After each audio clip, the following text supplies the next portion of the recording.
You're listening to the Balanced Educator Podcast, episode number 126. Welcome to the Balanced Educator.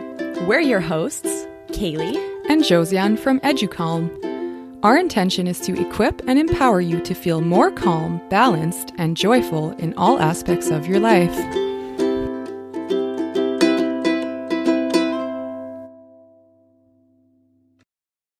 Hello there and welcome. We are so excited to have you here with us today on the Balanced Educator Podcast.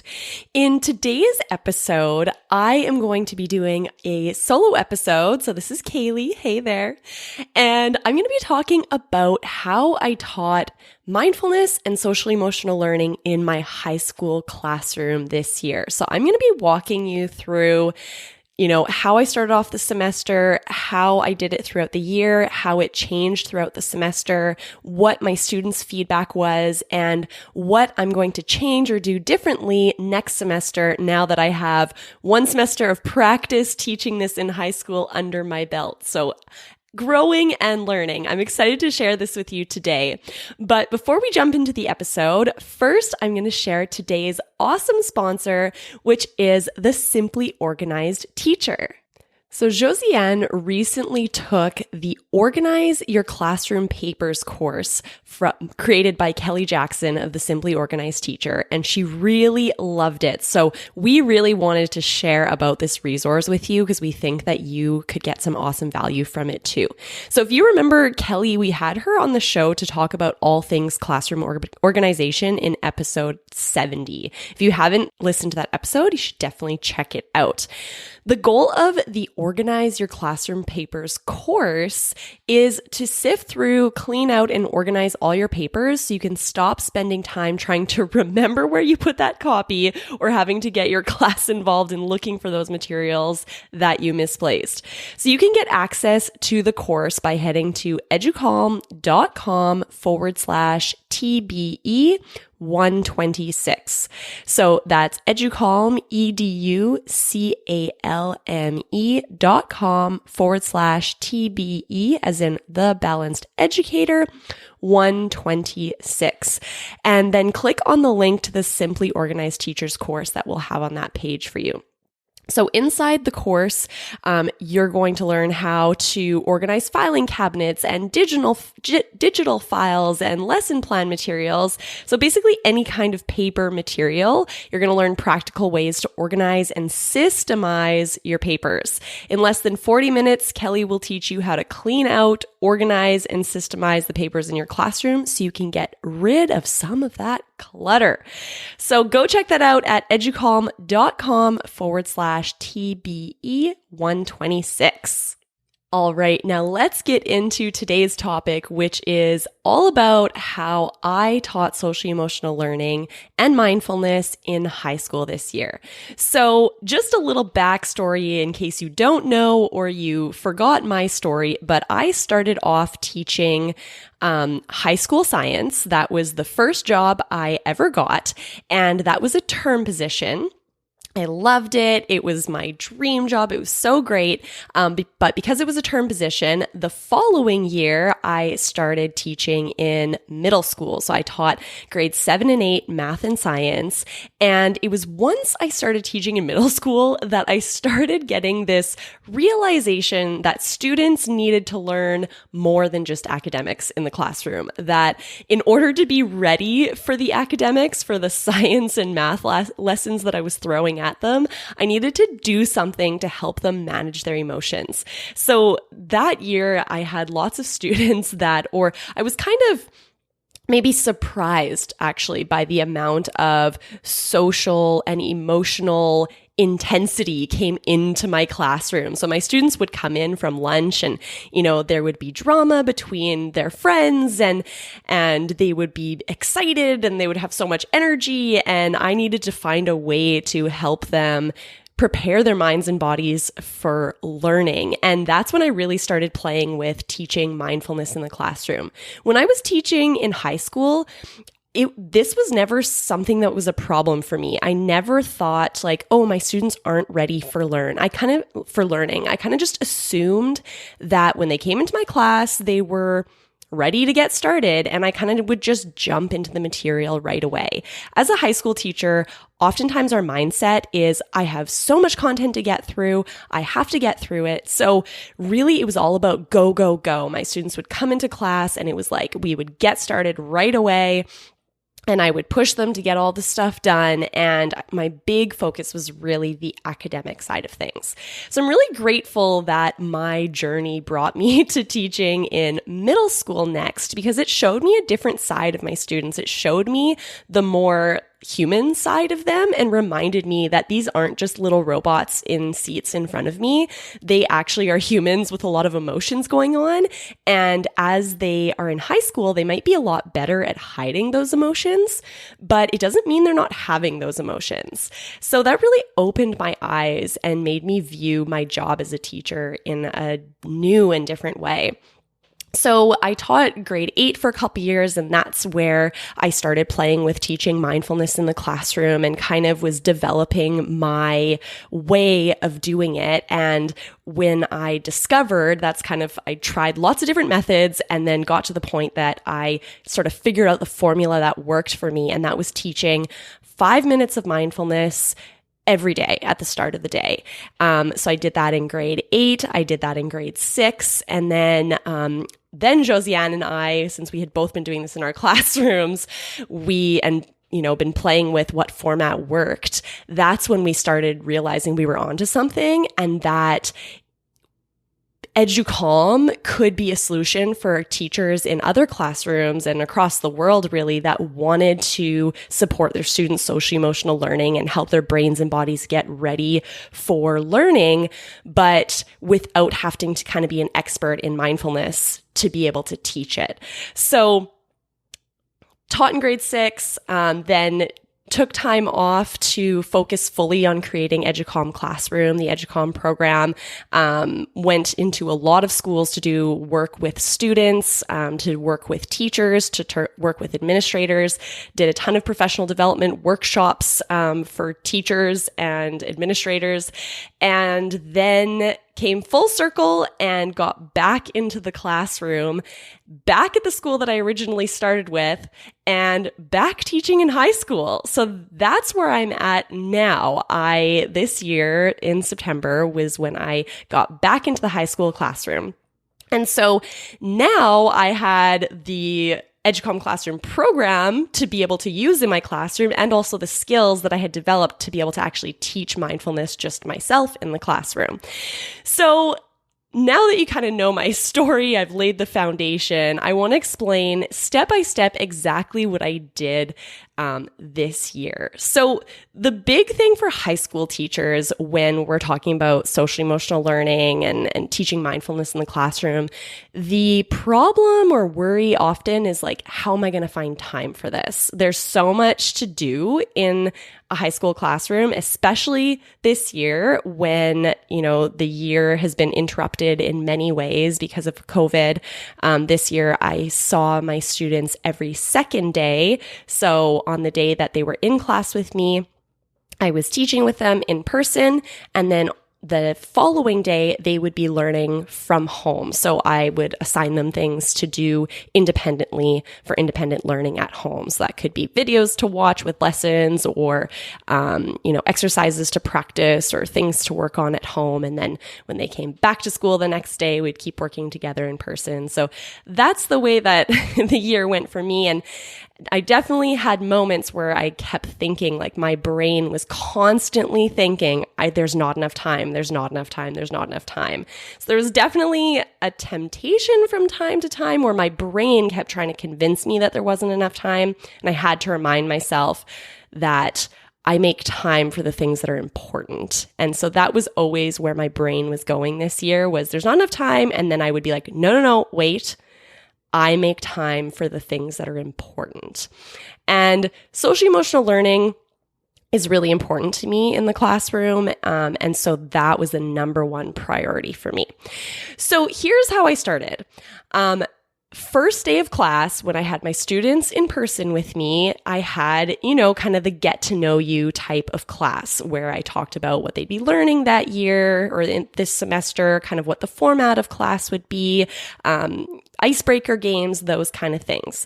But how I actually started that first day was the first thing I did was I introduced myself, explained a little bit about myself. So I talked about kind of my history through what I was like as a student, what I was like when I first started my teaching career, and how I recognized as an adult that I really needed strategies to help me be well, that I needed to practice things to help me manage life and manage my emotions and reduce stress and reduce anxiety. And that in that exploration, I discovered mindfulness. And mindfulness was a practice that really helped me to feel a lot more balanced in my life, really helped me to improve my mental health. And that it was so important in my life that it became something that I wanted to share with my students. So after telling that story to them, so I was kind of just laying the foundation for them of what are my values as a teacher, what's important to me, and what I care about teaching my students. And I explained to them also that my view as a teacher is not only I love science and I'm so passionate about teaching science. It's so interesting to me, and that's why I love coming to school every day. But I also really care about these humans in front of me. I care about my students deeply, and I really want to set them up for success in their lives in general. And so it's very important for me to teach them skills that are going to help them do well in all aspects of their lives. And so I told them specifically that teaching strategies for mental health in my classroom is really important to me because I want to give them those skills that they can use now, anytime that they're feeling anxious or worried or stressed in the classroom, or, into their future, that they would actually have skills that they can use to manage those emotions in a healthy way. So I explained that to them. And then I told them that we're going to be doing a daily mindfulness practice to help them get their minds and bodies ready for learning at the start of each class. So the first 5 minutes of each class is going to be a time where they're going to get to kind of just be silent and listen to this calming guided practice so that they could have the chance to manage any emotions they might be feeling, maybe wake up if they're feeling a little bit tired, and learn skills like breathing strategies and thinking strategies to help them be ready for the day ahead. And that the goal with that practice is really just to support their well-being and give them the chance to be able to come to their school day as their best selves.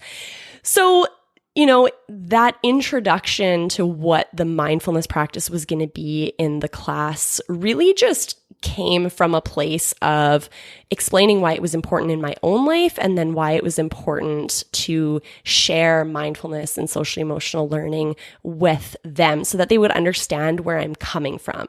I decided not to do a big long lesson about what mindfulness is or how it supports their mind and body right at the beginning. Instead, I kind of layered that throughout the school year. I kind of didn't want to make a big deal of this practice at the beginning. I just said, first 5 minutes of every class, we're going to be doing a mindfulness practice. And I had also asked them if they'd ever heard of mindfulness and what that meant to them. And we had a very short discussion of what mindfulness meant. But I told them that mindfulness is an exercise to get their brain and body ready for calm and focused learning, and that it will help them to support their well-being. So I kept it really simple at the beginning.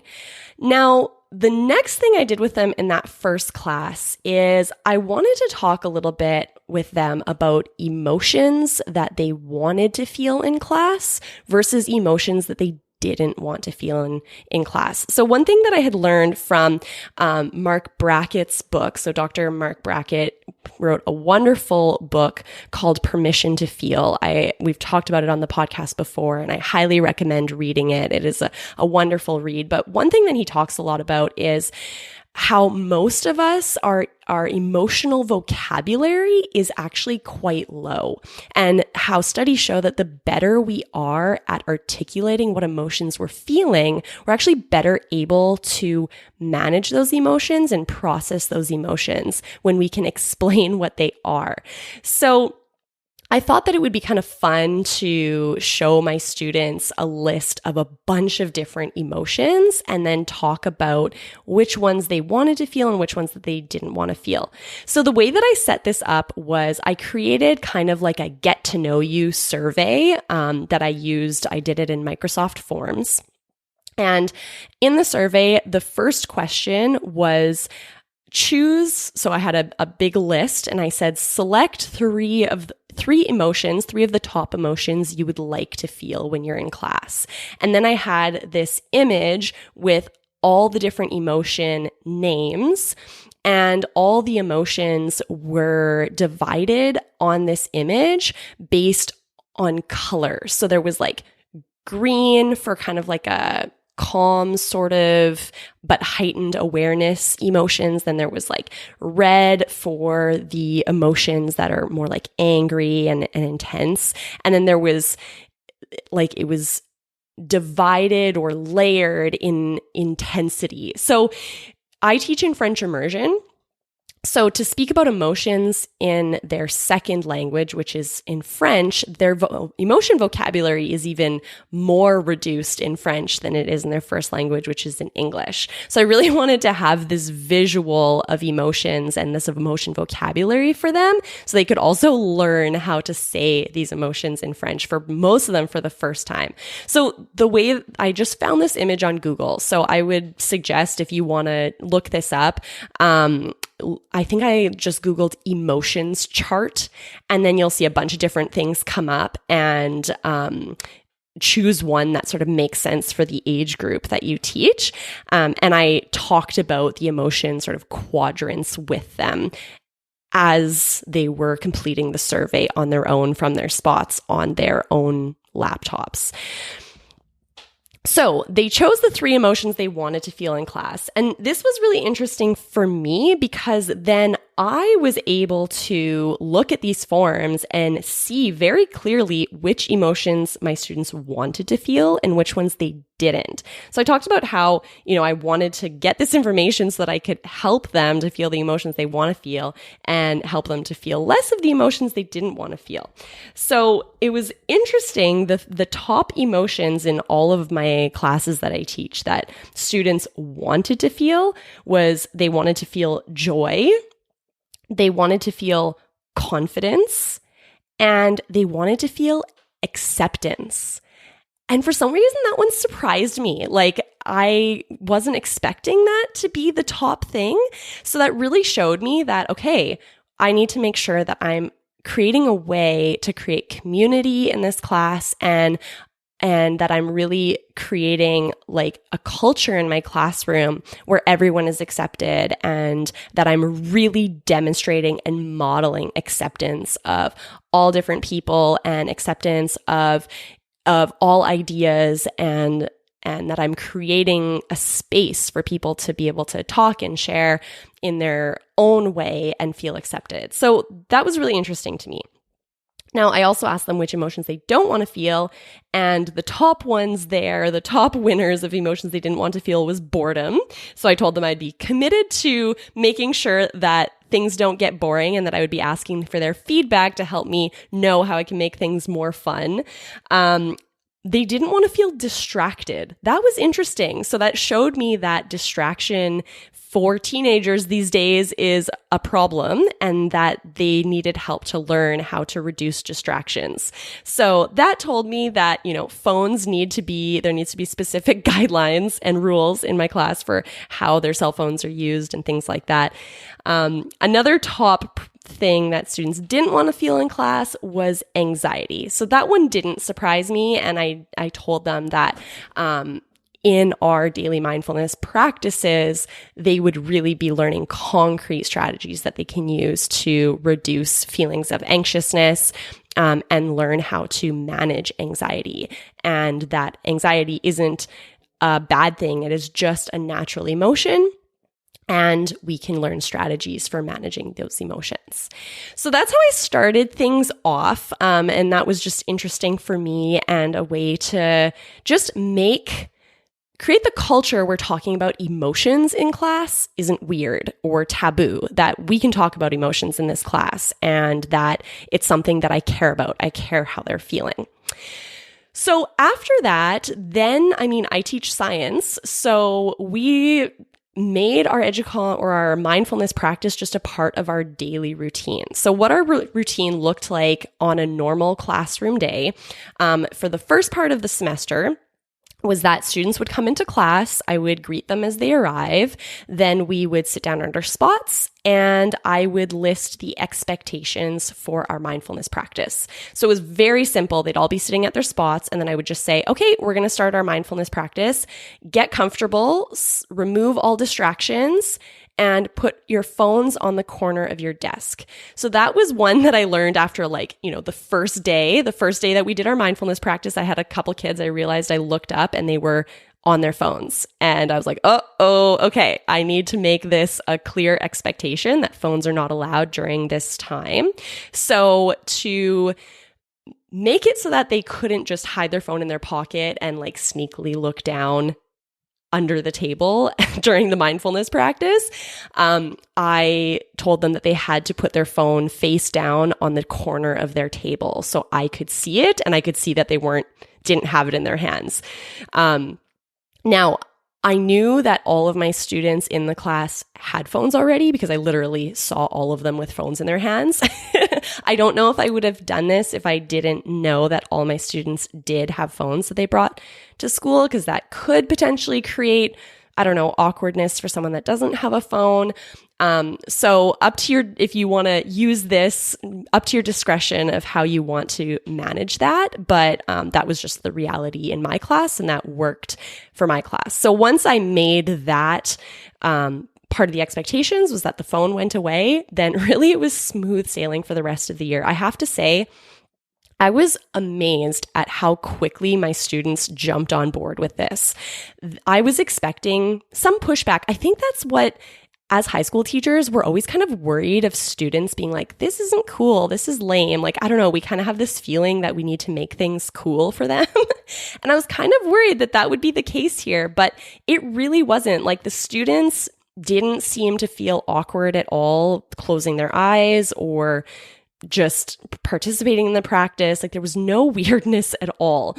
So again, to go through the routine, they'd come in, I'd greet them, they'd sit down, I'd remind them of the expectations. So just get comfortable, remove all distractions, put your phone on the corner of your desk, and then I would say, okay, we're going to get started. And I would press play on the guided mindfulness audio. So I used the EduCalm classroom practice every day.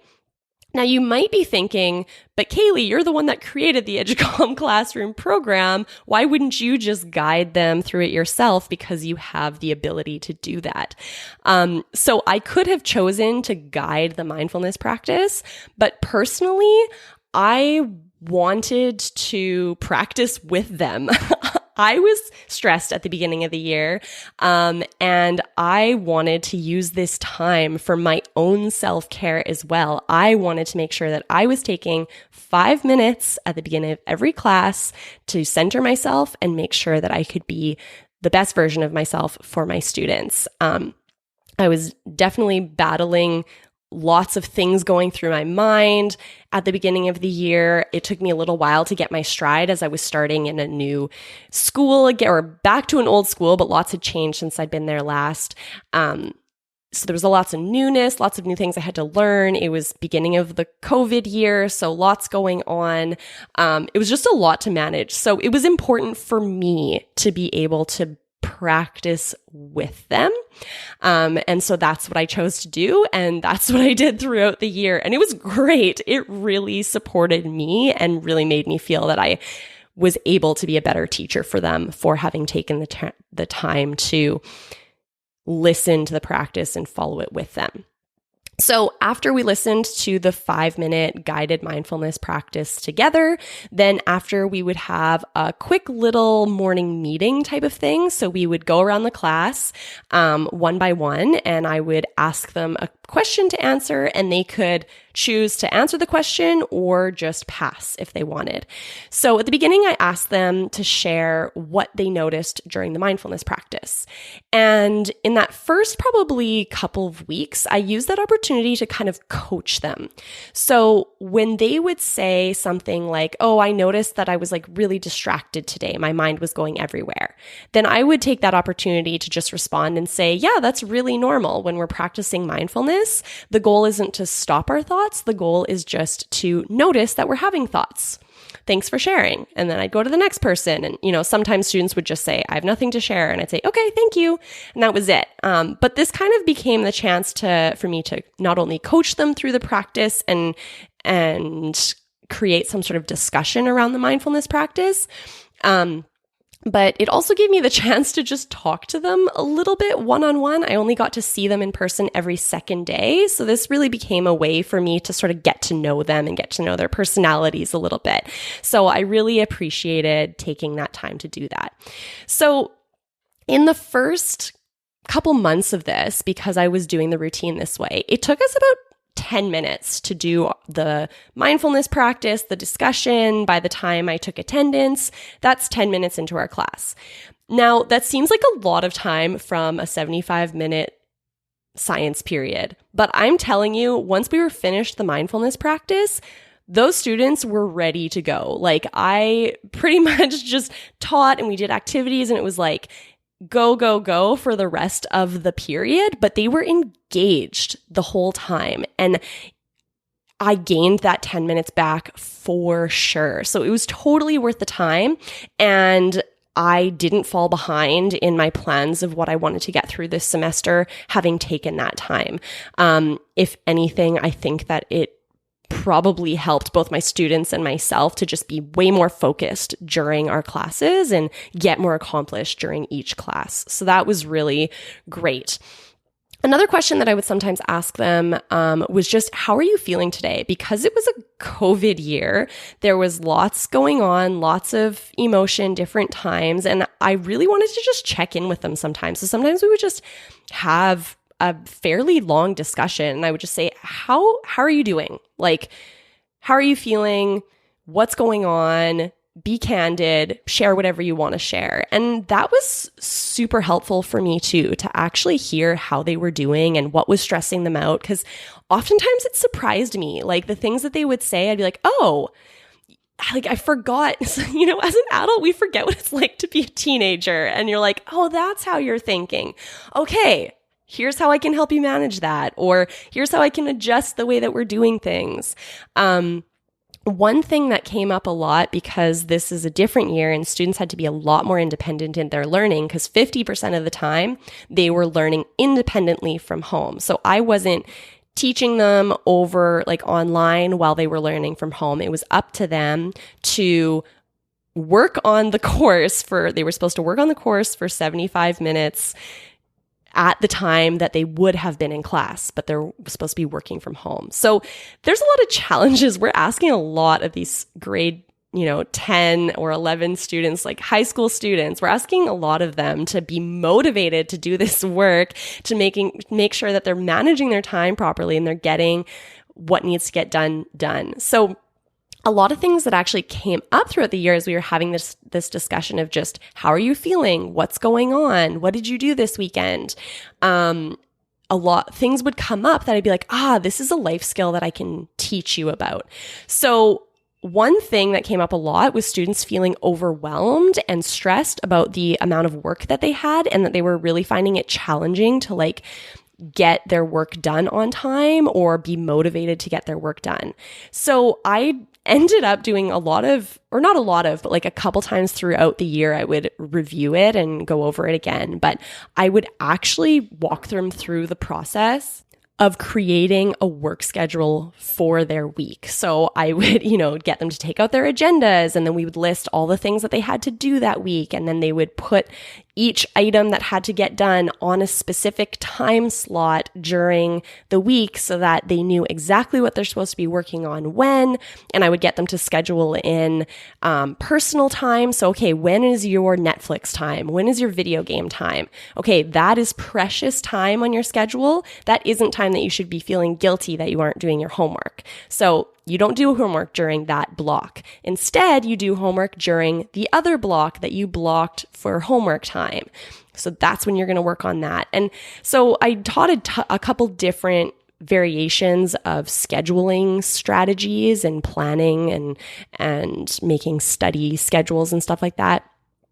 I did that a couple times throughout the year, and it was always unexpected. I didn't expect to spend a big chunk of my class teaching that instead of the science curriculum, but it was necessary. And when I took the time to do that, I saw that they were more successful in handing their work in on time after that. And that was better for me because I had less students that I had to chase down for getting homework in because they actually got it in on time. So I wouldn't have known that that was something they were struggling with, and that was a skill that they needed to be specifically taught, had I not taken the time to just check in with them every day and ask how they were doing, how they were feeling. So in the end, it became a win, and I feel that I was able to teach them skills that are going to be useful for their lives and also useful just to how education is changing now. Students have to be a lot more independent, and so they need to be specifically taught the skills to be independent. So that was important. Now, a way that I changed kind of my routine throughout the year, and this is something that high school teachers will understand, is that the reality when you're teaching in high school is that students arrive to class late. No matter how much they enjoy your class, they're high school students and they're learning to manage their time. So in one of my classes, I have two kids that no matter what, pretty much always arrived about 3 to 5 minutes late. And we had talks about it, but that was just my reality. They would arrive a little bit late. So I started to change my structure a little bit. So instead of them coming in, us starting the mindfulness practice right away, which then caused, since we were starting the mindfulness practice right away, then those kids that were coming in like 2 to 5 minutes late would be walking in the middle of the mindfulness practice. And so they'd be distracting to the rest of us that were trying to do the practice. So just to avoid that, I just flipped the script. So instead of doing the mindfulness practice right away, I would take attendance and chit chat with them, ask how they're doing today, what's going on, how you're feeling, those kind of questions. I would do that first. And then once everyone arrived 5 minutes in, then I would do the guided mindfulness practice, and then we'd jump right into our lesson. So if that's something that you struggle with too, then that could also be a solution for you, is to just start the mindfulness practice a couple minutes later. So that was the structure. That's how I taught mindfulness throughout the year. I took feedback from my students a couple different times just because I wanted to know, what are you thinking of doing this mindfulness practice every day? Is it worth it? Is it important? So one day that really stands out to me where I asked this was that afternoon, I was going to be giving a presentation to a school about teaching mindfulness in the classroom. And the administrator that hired me to come in and give this professional development workshop, or not come in, but do it online, because that's how everything is done these days. But they had told me ahead of time that they knew there was a few teachers, specifically high school teachers on staff, that were reluctant to teaching mindfulness in the classroom or social emotional learning in the classroom because they felt that they didn't have enough time or that wasn't a priority. So I knew that when I was going to be teaching that workshop, that was something I wanted to address in the workshop. So I told my students that. I said, I'm going to be doing this workshop this afternoon. So I asked them to tell me what they thought of mindfulness in a high school classroom. Like, did they care about it? Was it helpful? If it was helpful, why? And what I should explain to these teachers that might be reluctant to practicing mindfulness in the classroom. And I was pretty amazed. Like, I knew that my students didn't hate the practice because they were always willing to do the practice. They always participated in our daily EduCalm practices, like no problems at all. I didn't have any problems with behaviors or anything like that during the practice. So I knew they didn't hate it, but I hadn't at that point really asked them in lots of detail what they liked about it. And it was pretty great because they went into a lot of detail about how helpful they found this practice. And the group that I have is pretty quiet. They aren't very opinionated. They don't really like to share a ton. But on this day, when I asked them this question, they went on and on. So that was a good sign to me. They told me things like that they experience a lot of stress and they in the past didn't know how to handle that stress. But now that we are doing the mindfulness EduCalm classroom practices every day, that they now have a bunch of strategies that they use in their personal lives to manage their feelings of stress and overwhelm and anxiety. So that was great to hear that they were gaining these specific strategies that they're actually using and felt helpful for them. A lot of them express the fact that when they arrive at school, they don't feel ready for learning. So when they arrive, they're feeling kind of like they had been rushed that morning, or they're really tired, or they just don't feel that their brain is ready to get into school right away.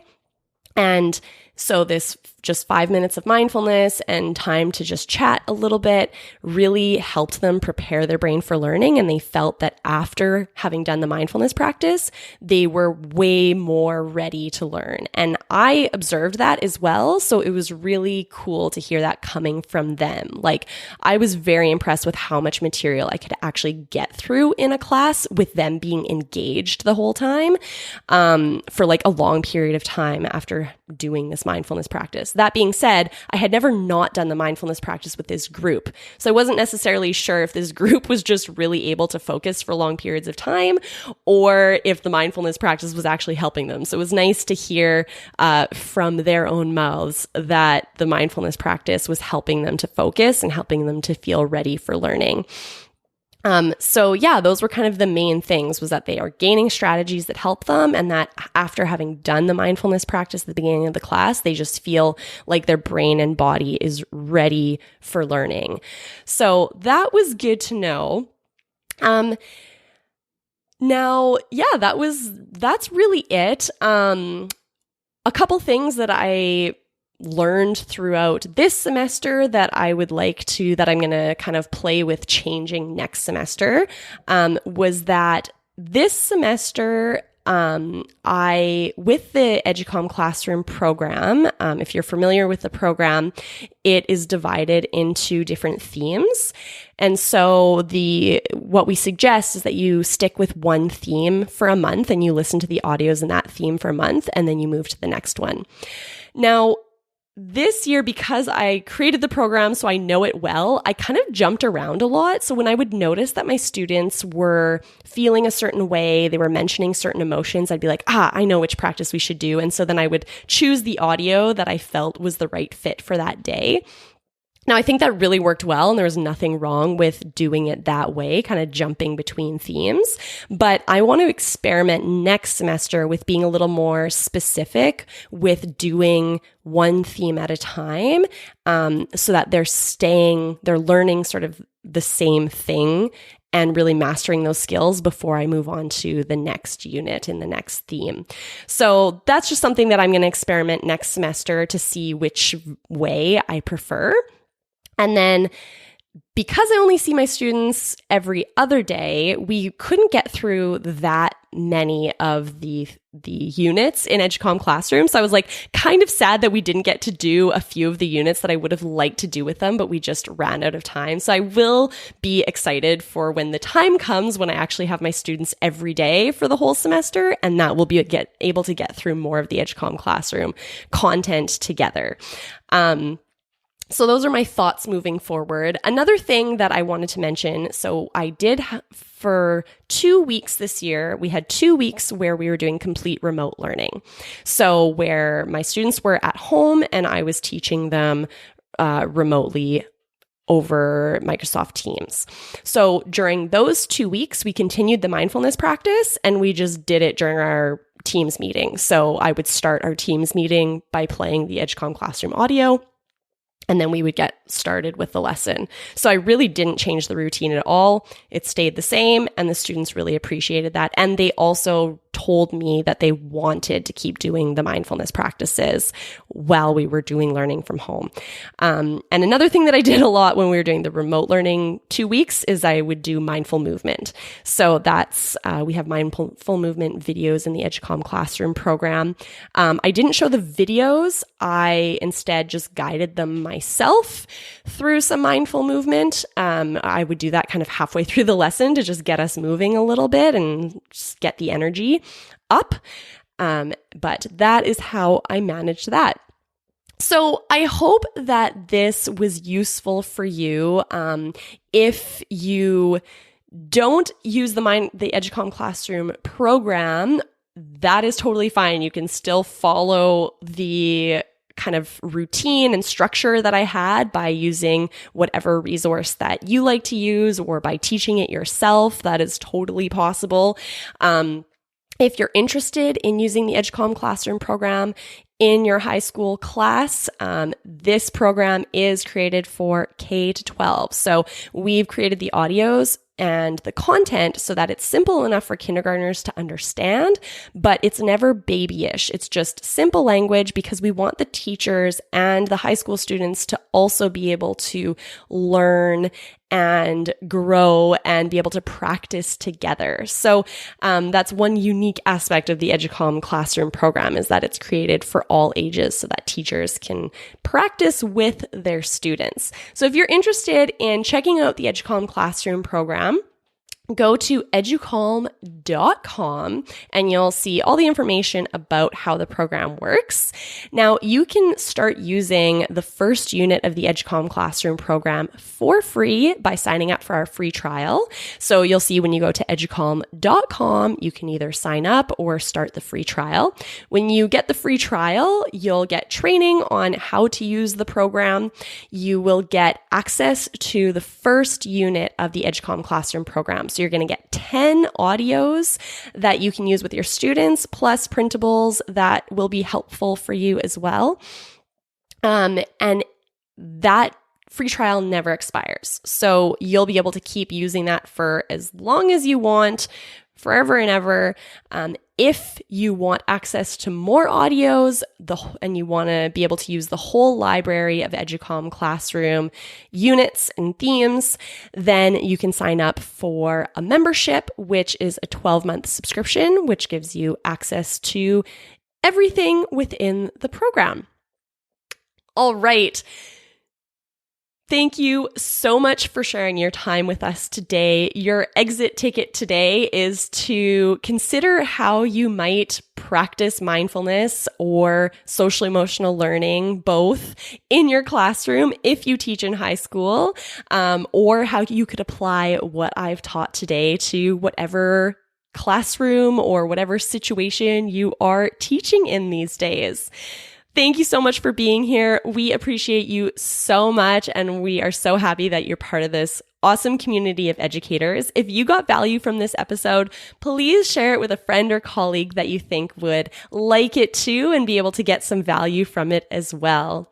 Have a wonderful week.